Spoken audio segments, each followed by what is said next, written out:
Hello student, last लेक्चरमध्ये आपण कन्स्ट्रक्टरचे types बघितले. त्या टाइप्समध्ये आपण default constructor, parameterize constructor, default parameterize constructor असे आपण 3 कन्स्ट्रक्टरचे आपण टाइप्स बघितले. आता फोर्थ टाइप बघायचं आहे कॉपी कन्स्ट्रक्टर. कॉपी कन्स्ट्रक्टर म्हणजे काय? जर एका ऑब्जेक्टच्या व्हॅल्यूने दुसऱ्या ऑब्जेक्टला जर आपल्याला इनिशियलाइज करायचं असेल तर तेव्हा आपण कोणाचा वापर करतो? Copy कन्स्ट्रक्टरचा. Copy constructor is used to declare and initialize an object from the another object. म्हणजेच एका ऑब्जेक्ट तुम्ही जेव्हा डिक्लेअर करतात आणि त्याच वेळी दुसऱ्या ऑब्जेक्टने जर त्याला इनिशियलाइज करायचं असेल तर तेव्हा तुम्ही कोणाचा वापर करणार आहे? कॉपी कन्स्ट्रक्टरचा. कॉपी कन्स्ट्रक्टरमध्ये नेहमी जे पॅरामीटर असणार आहे ते रेफरन्स ऑब्जेक्ट असणार आहे. म्हणजे नेहमी ऑब्जेक्टचा रेफरन्सच तुम्ही त्या ठिकाणी ॲज अ पॅरामीटर पास करणार आहे. The copy constructor always takes argument as a reference object. The process of initializing through a copy constructor is known as a copy initialization. म्हणजे कॉपी कन्स्ट्रक्टर नुसार तुम्ही जे इनिशियलायझेशन परफॉर्म करतात त्या इनिशियलायझेशनच्या प्रोसेसला आपण काय म्हणत असतो? Copy initialization.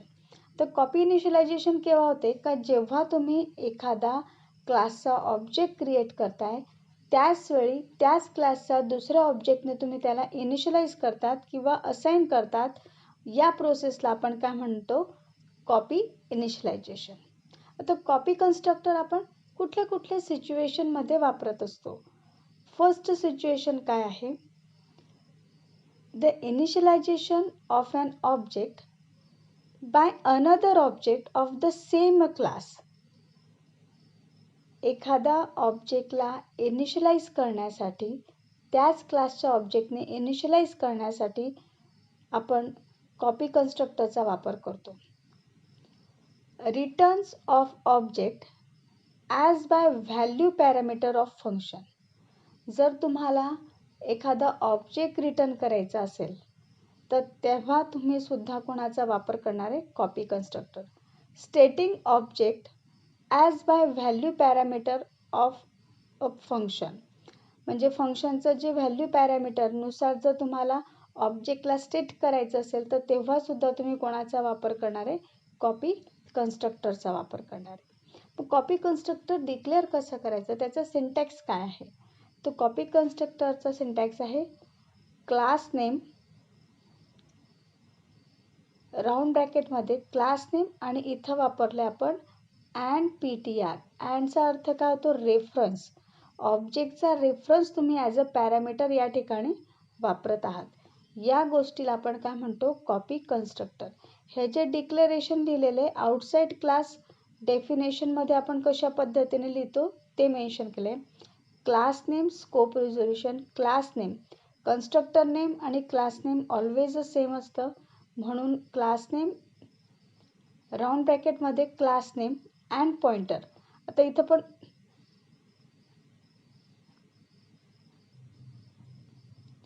इथं आपण पॅरामीटरमध्ये सुद्धा class name and reference object through PTR म्हणजे अँड PTR या पद्धतीने आपण मेन्शन केलं आहे.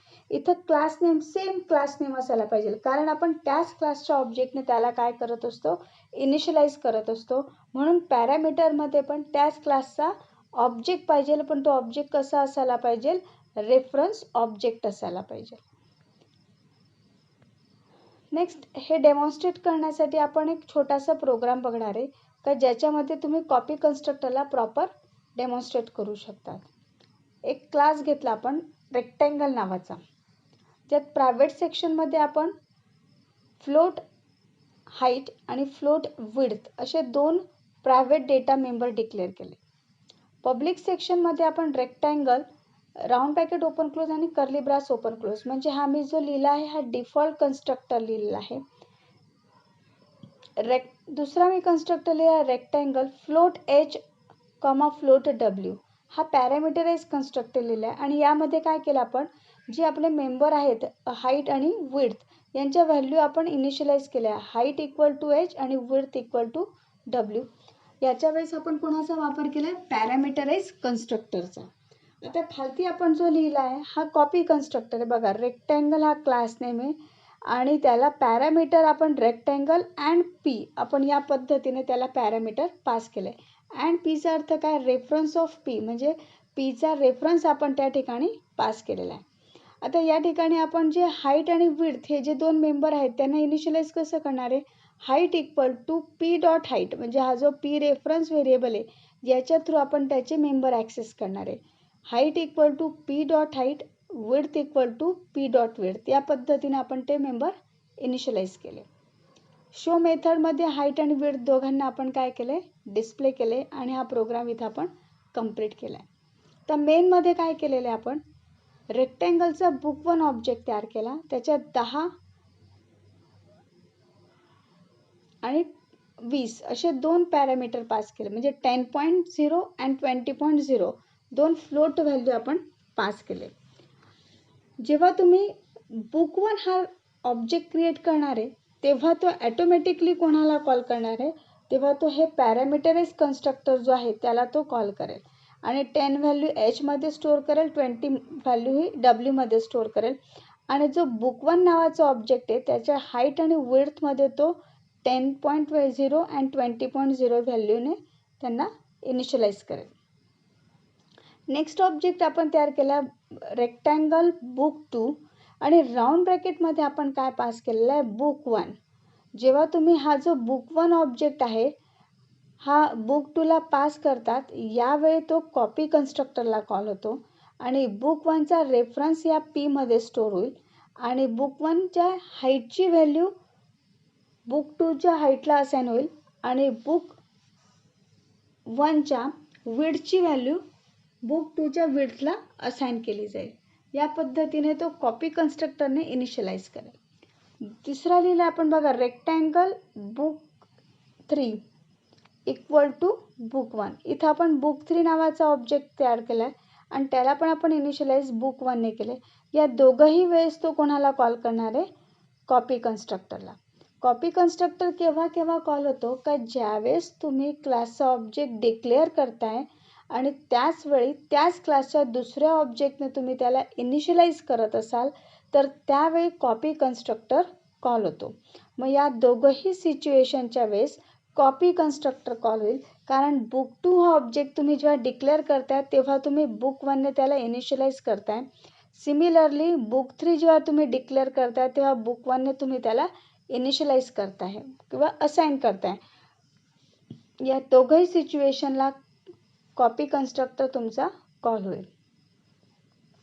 आणि नेक्स्ट आपण काय केलं आहे, book one dot show, book two dot show आणि बुक थ्री डॉट शो तिघां थ्रू आपण जर त्याच्या शो मेथड कॉल केला तर तुम्हाला दिसून येईल तिघांच्या शो मेथडमध्ये हाईट आणि विड्थ व्हॅल्यू काय असणार आहे, हाईटची व्हॅल्यू 10.0 असणार आहे, विड्थची व्हॅल्यू 20.0 असणार आहे. का तर आपण बुक वनच्या ऑब्जेक्टची व्हॅल्यूने आपण बुक टूला इनिशियलाइज केलं आहे, म्हणजे बुक वनमध्ये जे काही डेटा मेंबर ज्या व्हॅल्यूने तुम्ही इनिशियलाइज केले असेल त्याच व्हॅल्यूने तुमचा बुक टूचे डेटा मेंबरसुद्धा इनिशियलाइज होतील. आणि बुक थ्रीला सुद्धा आपण बुक वननेच इनिशियलाइज केले, म्हणजेच बुक वनच्या डेटा मेंबरमध्ये ज्या व्हॅल्यू असेल त्याच व्हॅल्यू बुक थ्रीच्या डेटा मेंबरमध्ये स्टोअर होतील. म्हणजे तिघां थ्रू जे तुम्ही शो मेथड फंक्शन कॉल करणार आहे त्यावेळेस तुम्हाला सेम आउटपुट मिळणार आहे, height equal to 10.0, width equal to 20.0. या पद्धतीने कॉपी कन्स्ट्रक्टर कॉल होतो. कॉपी कन्स्ट्रक्टरचा मेन पर्पज काय आहे का, एका ऑब्जेक्टच्या व्हॅल्यू इनिशियलाइज करण्यासाठी दुसरा ऑब्जेक्ट आपण यूज करतो, म्हणजे त्याच्या डिक्लरेशनच्या वेळेस त्याला इनिशियलाइज करण्यासाठी दुसरा ऑब्जेक्ट आपण असाइन करतो. या गोष्टीला म्हणतात कॉपी कन्स्ट्रक्टर, पण दुसरा ऑब्जेक्ट सेम क्लासचा असायला पाहिजे. नेक्स्ट टॉपिक बघणार आहे मल्टिपल कन्स्ट्रक्टर. मल्टिपल कन्स्ट्रक्टर म्हणजे काय, एका प्रोग्राममध्ये आपण मल्टिपल कन्स्ट्रक्टर लिहू शकतो. आपण जस्ट आता कॉपी कन्स्ट्रक्टरचा प्रोग्राम बघितला, त्या ठिकाणी आपण किती कन्स्ट्रक्टर लिहिले, मी 3 कन्स्ट्रक्टर डिफाईन केलेत. एक rectangle round bracket open close default constructor define केला, दुसरा मी पॅरामीटराइज कन्स्ट्रक्टर डिक्लेअर केला आणि तिसरा कुठला केला आहे, कॉपी कन्स्ट्रक्टर. असे मी 3 कन्स्ट्रक्टर डिफाईन केले.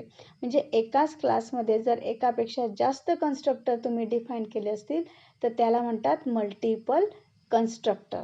पण मल्टिपल कन्स्ट्रक्टर लिहित असताना प्रत्येक वेळी त्याचे पॅरामीटर लिस्ट ही कशी असायला पाहिजे, डिफरंट असायला पाहिजे. आपण बघू पुन्हा. You can have more than one constructor in a class as long as each has a different list of argument. एकापेक्षा जास्त कन्स्ट्रक्टर तुम्ही लिहू शकतात, पण त्यांच्या आर्ग्युमेंट म्हणजेच पॅरामीटर लिस्टमध्ये काय असायला पाहिजे, फरक असायला पाहिजे, डिफरंट असायला पाहिजे. हे डेमॉन्स्ट्रेट करण्यासाठी परत आपण तेच एक्झाम्पल घेतलेलं आहे रेक्टँगल क्लासचं. इथं आपण एक डिफॉल्ट आणि एक पॅरामीटराइज कन्स्ट्रक्टर घेतला. म्हणजे रेक्टँगल क्लासमध्ये एकाच वेळी आपण 2 कन्स्ट्रक्टर लिहिलेले आहेत. मग एकाच प्रोग्राममध्ये एकापेक्षा जास्त कन्स्ट्रक्टर लिहितात. या कन्सेप्टला आपण काय म्हणणार आहे, मल्टिपल कन्स्ट्रक्टर. बरं, हे डेमॉन्स्ट्रेट करण्यासाठी आपण एक्झाम्पल बघू. एक क्लास रेक्टँगल घेतला. त्यात प्रायव्हेट सेक्शनमध्ये आपण फ्लोट हाईट आणि फ्लोट विड्थ घेतले. पब्लिक सेक्शनमध्ये मी काय केलं, रेक्टँगल नावाचा डिफॉल्ट कन्स्ट्रक्टर घेतला. डिफॉल्ट म्हणजे कुठलेही पॅरामीटर त्याला पास केलेलं नाही आहे. आणि त्याच वेळी काय केलं, height equal to width equal to 10.0. म्हणजे हाईट आणि विड्थ दोघांची व्हॅल्यू कशाने इनिशियलाइज केलं आपण, 10.0.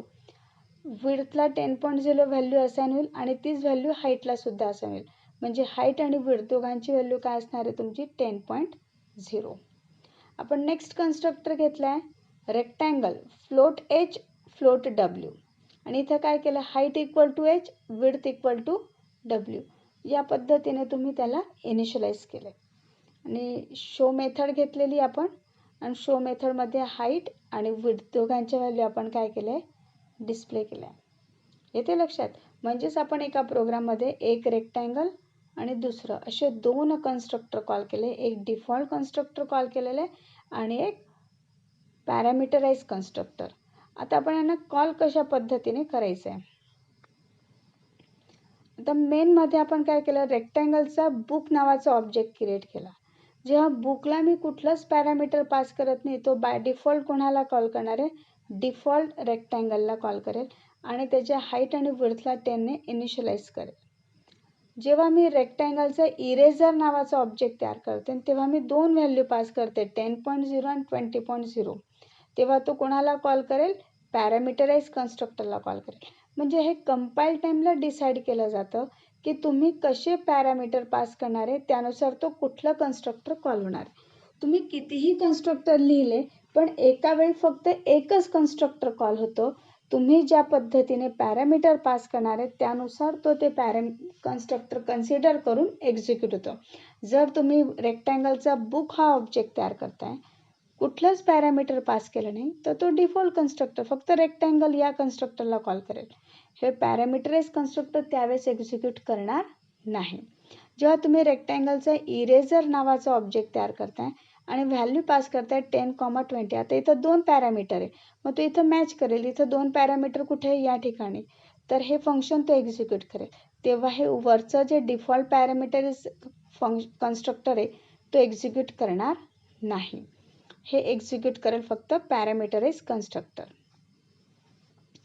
आणि नंतर आपण बुक डॉट शो आणि इरेजर डॉट शो अशा दोघं मेथडने आपण त्यांच्या व्हॅल्यू काय केलेलं आहे, डिस्प्ले केलं आहे.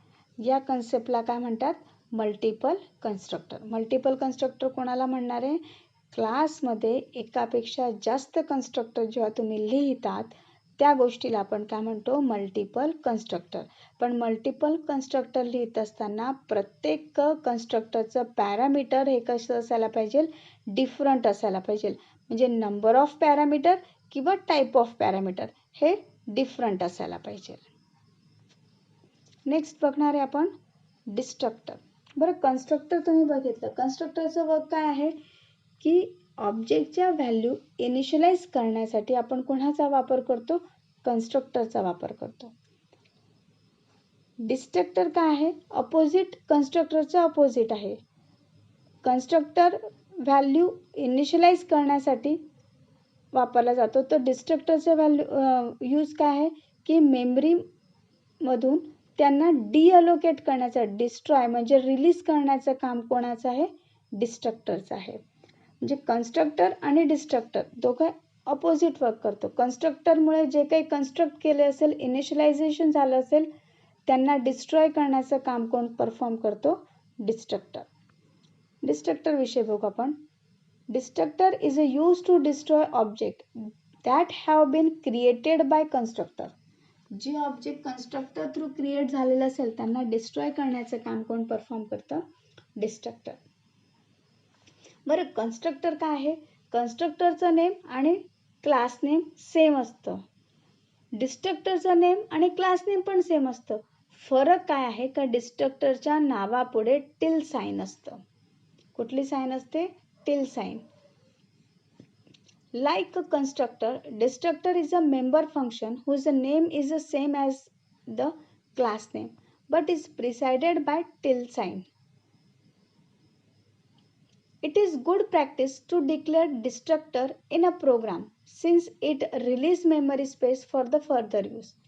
जर तुम्ही तुमच्या प्रोग्राममध्ये डिस्ट्रक्टर नाही लिहिला तरी चालतो. ज्यावेळेस तो ऑब्जेक्ट त्याच्या स्कोपच्या बाहेर म्हणजे ज्या ब्लॉकमध्ये त्याला डिक्लेअर केलं असेल त्या ब्लॉकच्या बाहेर जर गेला तर ॲटोमॅटिकली त्या ऑब्जेक्टसाठी जेवढी मेमरी अवेलेबल झाली असेल तेवढ्यांना तो डिस्ट्रॉय करण्याचं काम डिस्ट्रक्टर परफॉर्म करतो. पण जर समजा तुम्हाला प्रोग्रामच्या एक्झिक्युशनच्या वेळेस जर काही ऑब्जेक्ट रिलीज करायचे असेल तर तेव्हा तुम्ही तुमच्या प्रोग्राममध्ये डिस्ट्रक्टर लिहू शकतात. Whenever new is used to allocate memory in a destructor, we should use delete to free that memory. बघा, कन्स्ट्रक्टरसाठी नवीन मेमरी जर अवेलेबल करायची असेल तर कन्स्ट्रक्टर इम्प्लिसिटली न्यू या ऑपरेटरला कॉल करतो मेमरी अलोकेशनसाठी. सिमिलरली डिस्ट्रक्टर हा डिलीट ऑपरेटरला कॉल करतो मेमरी फ्री करण्यासाठी. तुम्ही तुमच्या प्रोग्राममध्ये एका क्लासमध्ये फक्त एकच डिस्ट्रक्टर लिहू शकतात. एकापेक्षा जास्त डिस्ट्रक्टर लिहू शकत नाही. बरं, तुम्ही तुमच्या प्रोग्राममध्ये एकापेक्षा जास्त कन्स्ट्रक्टर लिहू शकतात. आपण मागचाच टॉपिक बघितला मल्टिपल कन्स्ट्रक्टर. प्रोग्राममध्ये एकापेक्षा जास्त कन्स्ट्रक्टर लिहू शकतात पण प्रोग्राममध्ये म्हणजे क्लासमध्ये एका वेळेस फक्त एकच डिस्ट्रक्टर लिहू शकतात. तुम्हाला बोर्डामध्ये डिफरन्स विचारला जातो. Right a difference between constructor and destructor. त्याच्यात हा सगळ्यात महत्त्वाचा डिफरन्स पण तुम्ही सांगू शकतात.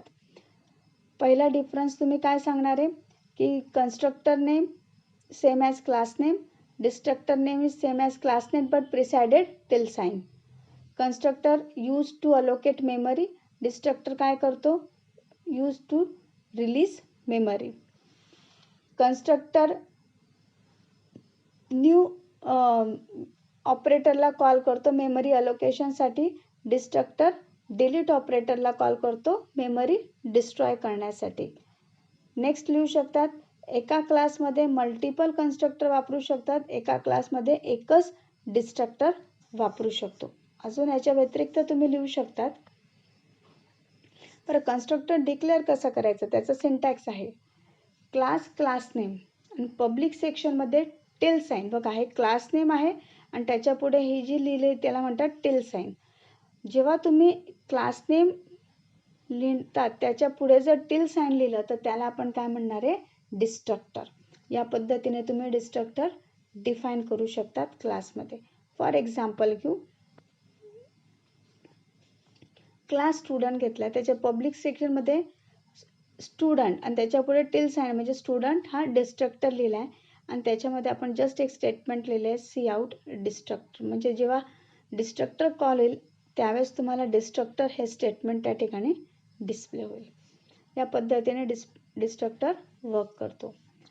डिस्ट्रक्टरचे काही रूल्स आहेत. जसं कन्स्ट्रक्टरचे आपण रूल पाहिले तसे डिस्ट्रक्टरचे पण रूल आहेत. फर्स्ट रूल आहे, it is a special member function of class which is use to destroy the memory of object. Special member function आहे पण त्याचा यूज कशासाठी आहे? मेमरीमधून ऑब्जेक्टला डिस्ट्रॉय किंवा रिलीज करण्याचं काम कोण परफॉर्म करतो? डिस्ट्रक्टर परफॉर्म करतो.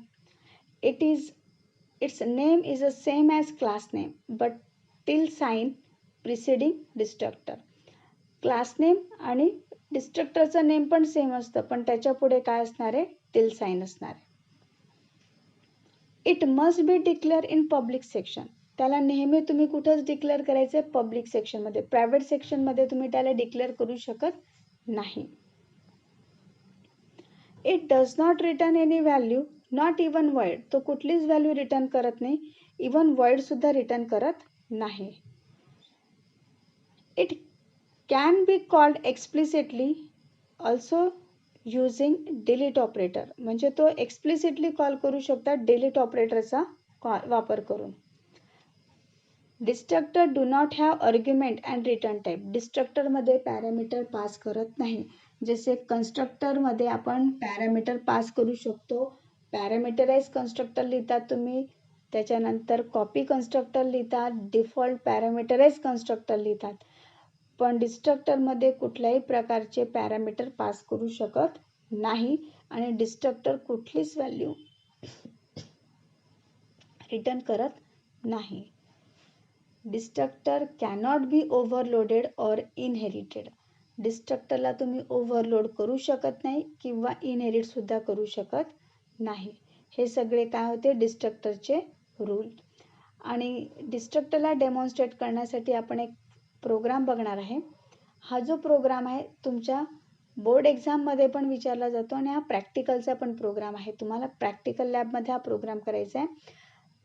टू डेमॉन्स्ट्रेट कन्स्ट्रक्टर आणि डिस्ट्रक्टरला डेमॉन्स्ट्रेट करण्यासाठीचा हा प्रोग्राम आहे. एक क्लास घेतला आपण ABC नावाचा क्लास, ज्याच्यात आपण एक स्टॅटिक इंटिजर C नावाचा व्हेरिएबल घेतलाय. आपण काही लेक्चर अगोदरच स्टॅटिक मेंबर विषयी शिकलो. स्टॅटिक मेंबर काय करतो की सगळे क्लासचे ऑब्जेक्ट त्याला ॲक्सेस करू शकतात आणि ते व्हॅल्यू प्रिझर्व करून ठेवण्याचं काम कोण परफॉर्म करत असतं? Static data member. म्हणून सगळ्या ऑब्जेक्टने या सीला ॲक्सेस करता यायला पाहिजे, म्हणून आपण हा जो व्हेरिएबल घेतला आहे इंटिजर C, याला आपण स्टॅटिक म्हणून डिक्लेअर केलं आहे. पब्लिक सेक्शनमध्ये आपण काय केलं आहे? ABC नावाचा कन्स्ट्रक्टर लिहिला आहे. क्लास नेम आणि ABC सेम आहे बघा, डिफॉल्ट कन्स्ट्रक्टर लिहिला आहे. आणि त्या कन्स्ट्रक्टरमध्ये आपण आधी काय केलं आहे? C++, म्हणजे Cची व्हॅल्यू तो एकाने इन्क्रीमेंट करेल आणि आपल्याला सोबत मेसेज पण देईल, object is created. C object is created म्हणजे किती ऑब्जेक्ट तुमचे क्रिएट झाले. त्याच्या खाली आपण डिस्ट्रक्टर लिहिलाय. डिस्ट्रक्टर म्हणजे काय? टिल साइन आणि ABC. क्लास नेम आणि डिस्ट्रक्टर नेम सेम, फक्त पुढे काय लिहिलेलं आहे? Tilde sign. आणि त्याच्यामध्ये आपण Cची व्हॅल्यू डिस्प्ले करून लिहिले, ऑब्जेक्ट इज डिलीटेड. आणि मेसेज दिल्यानंतर Cची व्हॅल्यू एकाने डिक्रीमेंट केली, C-. हे तुमच्या लक्षात असेल का ज्यावेळेस आपण स्टॅटिक डेटा मेंबर डिक्लेअर करतो तर त्याला आउटसाइड क्लास डिफाईन करणं गरजेचं असतं. आणि कसं डिफाईन करतो आपण? डेटा टाईप जो असेल तो इंटिजर आणि तो कुठल्या क्लासला बिलॉंग करतो? ABC scope resolution C=0. या पद्धतीने आपण त्याला काय केलं? डिफाईन केलं. म्हणजे Cची इनिशियल व्हॅल्यू आपण काय सेट केले? 0. बरं, आता आपण इथं मेन फंक्शनमध्ये काय केलेलं आहे? ABCचा A1 आणि A2 असे दोन ऑब्जेक्ट क्रिएट केले. जेव्हा तुम्ही A1 हा ऑब्जेक्ट तयार करणार आहे तेव्हा स्टॅटिक व्हॅल्यू जी C आहे तुमची इनिशियलाइज होणार आहे 0ने. आणि त्याच वेळी तो कोणाला कॉल करणार आहे? तुमचा कन्स्ट्रक्टर ABC. जेव्हा कन्स्ट्रक्टर कॉल होणार आहे Cची व्हॅल्यू एकाने इन्क्रीमेंट होईल, म्हणजे Cची व्हॅल्यू तुमची 1 होईल आणि तुम्हाला स्क्रीनवरती मेसेज येईल, 1 ऑब्जेक्ट इज क्रिएटेड. लगेच तो A2 जेव्हा लिहिणार, एक्झिक्यूट होणार, तेव्हा पुन्हा तो कन्स्ट्रक्टरला कॉल करेल आणि Cची व्हॅल्यू एकाने इन्क्रीमेंट होईल, म्हणजे जी 1 व्हॅल्यू होती ती आता 2 होईल आणि मेसेज येईल, 2 ऑब्जेक्ट इज क्रिएटेड. तुम्हाला माहिती आहे C++ ही ब्लॉक ओरिएंटेड म्हणजे ब्लॉकमध्ये लिहिणारी प्रोग्रॅमिंग लँग्वेज आहे. म्हणजे तुम्ही ब्लॉक्स लिहू शकतात. तर आपण इथं ब्लॉकमध्ये काय लिहिलं आहे? ABCचा पुन्हा A3 आणि A4 असे दोन ऑब्जेक्ट तयार केले. जेव्हा तुम्ही A3 ऑब्जेक्ट तयार करणार आहे, पुन्हा तो कन्स्ट्रक्टरला कॉल करेल, Cची व्हॅल्यू एकाने इन्क्रीमेंट होईल, 3 होईल, मेसेज येईल, 3 ऑब्जेक्ट इज क्रिएटेड. A4च्या वेळेस पुन्हा कन्स्ट्रक्टर कॉल होईल, मेसेज येईल, 4 ऑब्जेक्ट इज क्रिएटेड. बरं, जेव्हा हा कर्ली ब्रास क्लोज होऊन तुम्ही जेव्हा बाहेर येणार आहे तर तेव्हा म्हणजेच तुमचा हा जो ब्लॉक आहे या ठिकाणी संपला आहे. ब्लॉक संपला म्हणजे त्या ऑब्जेक्टचा स्कोप पण त्या ठिकाणी कंप्लीट होतो आणि ज्या ऑर्डरने ऑब्जेक्ट क्रिएट करतात त्याच्या रिव्हर्स ऑर्डरने ऑब्जेक्ट डिस्ट्रॉय होतात. जेव्हा कर्ली ब्रेस क्लोज होणार आहे ॲटोमॅटिकली तो डिस्ट्रक्टरला कॉल करेल आणि तेव्हा तुम्हाला मेसेज येईल 4 ऑब्जेक्ट इज डिलीटेड, म्हणजे चौथा ऑब्जेक्ट डिलीट झाला आहे. सीची व्हॅल्यू एकाने डिक्रीमेंट होऊन 3 येईल आणि पुन्हा मेसेज येईल 3rd ऑब्जेक्ट इज डिलीटेड आणि सीची व्हॅल्यू डिक्रीमेंट होऊन सीची व्हॅल्यू एकाने डिक्रीमेंट होऊन 2 होईल. पुन्हा तुम्ही एक ABCचा A5 नावाचा ऑब्जेक्ट तयार केला. पुन्हा तो कन्स्ट्रक्टर कॉल करेल आणि सीची व्हॅल्यू एकाने इन्क्रीमेंट करेल म्हणजे 3 होईल आणि मेसेज येईल 3 ऑब्जेक्ट इज क्रिएटेड. आणि जेव्हा तुम्ही गेट CH लिहून खालती कर्ली ब्रेस क्लोज करणार आहे तर तेव्हा सगळे ऑब्जेक्ट तुमचे डिस्ट्रॉय होणार आहे, पण कुठल्या ऑर्डरने? रिव्हर्स ऑर्डरने. अगोदर A3 रिलीज होईल, डिलीट होईल, नंतर A2 आणि नंतर A1 या पद्धतीने. मग तुम्हाला स्क्रीनवरती आउटपुट कसं मिळणार आहे? या पद्धतीने. Object 1 is created, object 2 is created, object 3 is created, object 4 is created. तो कर्ली ब्रेस मिळाला म्हणून मेसेज येईल object 4 is deleted, object 3 is deleted. इथं A5 ऑब्जेक्ट तुम्ही तयार केला म्हणून लगेच मेसेज येईल 3 ऑब्जेक्ट इज क्रिएटेड. आणि जेव्हा तुम्ही हा कर्ली ब्रेस क्लोज करणार आहे तर तुम्हाला मेसेज येणार आहे 3rd ऑब्जेक्ट इज डिलीटेड, नंतर 2nd ऑब्जेक्ट इज डिलीटेड आणि 1 ऑब्जेक्ट इज डिलीटेड. ज्या ऑर्डरने तुम्ही कन्स्ट्रक्टर थ्रू ऑब्जेक्ट क्रिएट करतात त्याच्या रिव्हर्स ऑर्डरने ते डिस्ट्रॉय होतात मेमरीमधून. या पद्धतीने तुम्ही कन्स्ट्रक्टर आणि डिस्ट्रक्टर या दोघांचा स्टडी केलेला आहे. पुढच्या लेक्चरमध्ये आपण ऑपरेटर ओव्हरलोडिंग विषयी शिकणार आहे. तुम्हाला बोर्ड एक्झाममध्ये most probably rules of constructor, rules of destructor विचारलं जातं. डिफरन्स बिटवीन कन्स्ट्रक्टर आणि डिस्ट्रक्टर विचारला जातो. हा जो प्रोग्राम मी घेतलेला आहे डेमॉन्स्ट्रेट डिस्ट्रक्टरसाठी, हा प्रोग्राम तुमचा प्रॅक्टिकल असाइनमेंटमधला आहे की ज्याच्यामध्ये तुम्हाला कन्स्ट्रक्टर आणि डिस्ट्रक्टर दोघांना डेमॉन्स्ट्रेट करायचं आहे. या पद्धतीने कन्स्ट्रक्टर हा टॉपिक आपण इथं कंप्लीट केलेला आहे. नेक्स्ट लेक्चरमध्ये आपण ऑपरेटर ओव्हरलोडिंग बघणार आहे. तोही खूप महत्त्वाचा टॉपिक आहे आणि त्याचं वरती पण एक असाइनमेंट आहे तुमची. बरं, आपण इथंच थांबू. नेक्स्ट लेक्चर आपण ऑपरेटर ओव्हरलोडिंगचं बघू. तोपर्यंत या टॉपिकचा तुम्ही प्रॉपर स्टडी करा.